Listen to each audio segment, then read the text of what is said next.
Assalamualaikum warahmatullahi wabarakatuh. Salam sejahtera untuk kita semua dan salam sehat selalu. Semoga Anda selalu dalam lindungan Allah, selalu diberikan keberkahan, kelancaran dan juga rezeki yang berlimpah. Amin ya rabbal alamin. Ya, pada video kali ini saya akan membahas mengenai pengertian puasa ngebleng. Ya, dalam ilmu kejawen, untuk dapat menguasai ajian atau ilmu pengendalian diri, ya, maka manusia harus mengamalkan puasa yang tidak dikenal dalam agama Islam. Ya. Dalam bahasa Jawa, sering kita mendengar adanya ungkapan, nek siro kepengen ora tedas tapak palune pande, siro kudu gentur ing topo, lan kabeh kuwi iso dituku kanthi ngeleh. Ya. Artinya, jika Anda tidak ingin ataupun jika Anda ingin memiliki kemampuan kebal terhadap senjata, ya, dan memiliki kemampuan tinggi, maka Anda harus memperdalam semadi, ya, ataupun meditasi, dan semuanya dapat dibeli dengan rasa lapar atau puasa. Nah, hal yang ingin saya sampaikan dalam kalimat tersebut adalah, jika manusia ingin memiliki kemampuan dalam dirinya, ya, yang merupakan sebuah kekuatan gaib, maka dia harus gemar melakukan puasa dan kuat dalam meditasi. Nah, puasa tersebut dinamakan sebagai puasa kejawen, ya. Banyak sekali contoh puasa kejawen, diantaranya adalah puasa ngasrep, ya, puasa wungon, puasa weton, dan yang akan saya bahas pada video kali ini adalah puasa ngebleng. Nah, bagi Anda yang belum tahu, puasa ngebleng adalah puasa yang dilakukan dengan tanpa putus dari hari dimulainya puasa hingga berakhirnya puasa. Ya, pada waktu melakukan puasa ini, seseorang, ya, ataupun seorang ritualis yang melakukan puasanya, ya, melakukannya tanpa makan dan minum sama sekali, ya, dalam kurun waktu minimal 3 sampai 40 hari. Kalau kita cerna secara logika, manusia tidak akan mampu bertahan hidup jika tidak ada makanan yang dikonsumsi selama kurun waktu tertentu. Ya. Tetapi, pada kenyataannya ada sebagian orang yang mampu menahan lapar dan menghentikan kegiatan mengonsumsi makanannya selama melakukan ritual. Itu ada.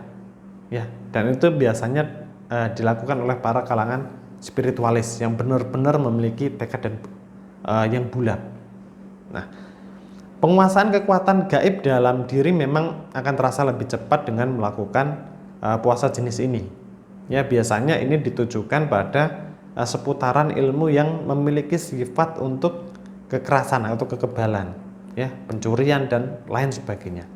Nah, oleh sebagian spiritual kasepuhan, ya, aliran yang melaksanakan ritual puasa jenis ini itu disebut sebagai aliran kajiman, ya, karena keberadaan peranan dari makhluk halus yang berupa jin misalkan akan memiliki peran utama, ya.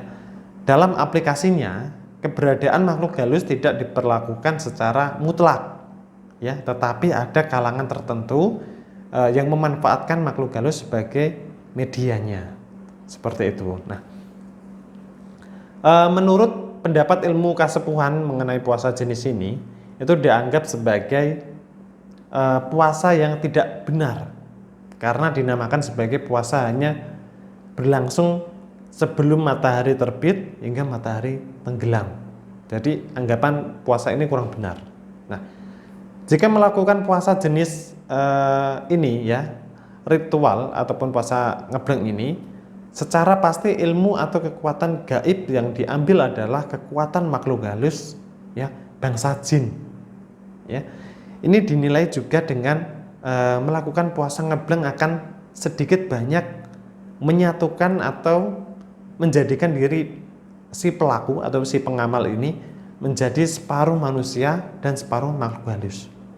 Nah, dan secara tidak langsung manusia akan sedikit berjiwa hampir menyamai makhluk halus jika melakukan puasa jenis ini, ya, minimal 3 hari, ya. Nah, dengan demikian, ya, dengan demikian menguasai ilmu bangsa jin akan membuat pelaku ritual sedikit banyak memiliki sifat jin, yaitu tidak mudah meninggal.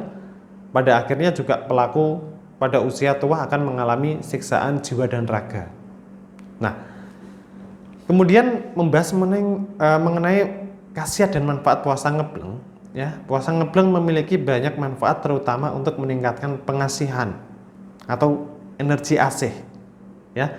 Selain itu juga dapat digunakan sebagai sarana meningkatkan aura kewibawaan dan karisma bagi seorang laki-laki, serta kecantikan bagi seorang perempuan. Namun khasiat atau manfaatnya tidak terbatas pada hal tersebut saja, ya. Lagi-lagi ini kembali kepada kesepakatan bersama, ya, guru masing-masing, karena bisa saja puasa ngebleng juga dilakukan untuk memenuhi hajat di bidang lain. Nah, kemudian kalau kita berbicara pantangan dan larangan puasa ngebleng, pantangan dari puasa ngebleng ini ya bisa dibilang cukup berat, ya, yakni seperti yang saya sebutkan sebelumnya, bahwa tidak boleh mengkonsumsi makanan atau makanan meski sangat lapar dan haus, ya, dalam kurun waktu paling singkat 1 hari.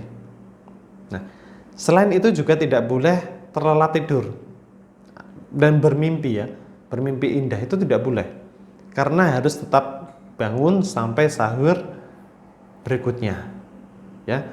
24 jam bukan waktu yang sedikit, ya.